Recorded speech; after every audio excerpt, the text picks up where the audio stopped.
Chairman, and I want to revisit the digital first sale doctrine for a second. You know, back in the old days, when you had a book and you bought it, the copyright holder got paid, and then it was your book to sell. And of course, when you sold it, you didn't have it anymore. And that's kind of the problem now in the digital age. You can make a near perfect or perfect copy of something and then sell your original. There's no real technological way to deal with that. Any sort of DRM, digital rights management, you put in, get taken away. Do y'all see a solution, or are we really are looking at something where that is dead from a digital first sale is dead from a practical standpoint? I'll start with Mr. Meisner. Thanks, Mr. Farenthold. I think that we've been able to make a very good business for our customers with the current arrangements of licensing for both books and music and video. I did learn from Mr. Chaffetz's line of questioning. I need to give my wife my Amazon password in the event I get hit by a bus.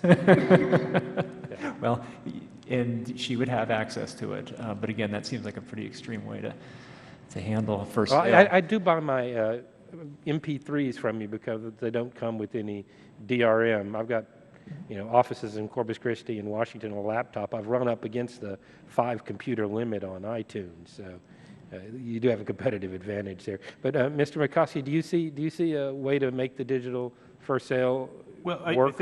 I think you've hit on the real issue, is that it is different from a physical property. And one of the challenges we've got is our content creators are taking that same piece of content and selling it different ways. Sometimes they're selling it as a sale, sometimes they're selling it as a rental, sometimes they're selling it. All right, so when I pay $15 on Amazon or iTunes to, quote, buy a movie, am I really just licensing it?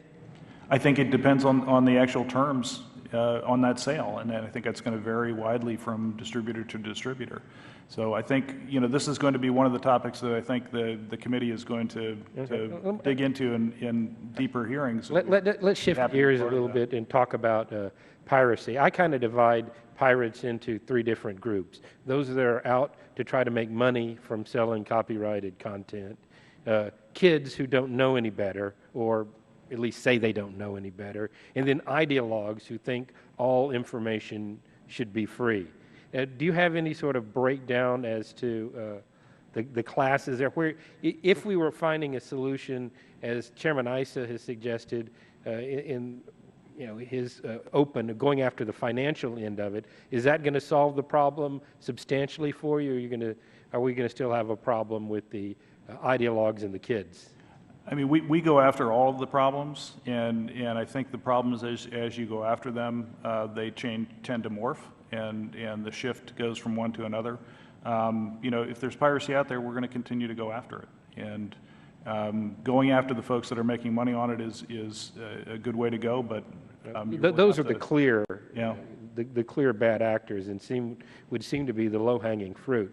And I guess my other question, and it reflects something some of the other members have made, I think we really have seen a shift as the cost to get legitimate things have come down, music down to under $1 in most cases. These micropayment systems are working. I don't know if that works for the economies of movies and motion pictures, but is the delay time in releasing it, obviously you want it to play in a theater for a while, and then you have different stages. Is that delay time driving piracy as people are looking to avoid the movie theater experience and still be culturally hip, having seen the latest Superman movie without having to brave the theater? It's a complex problem, as you know, and I think what our member companies look to do is actually try and recover the incredible investments they make in these properties, and windowing and the way they release the product across the world is part of that equation. So there's not even a fixed answer to that. All right, well, I see I'm about out of time. I'll yield back my last few seconds.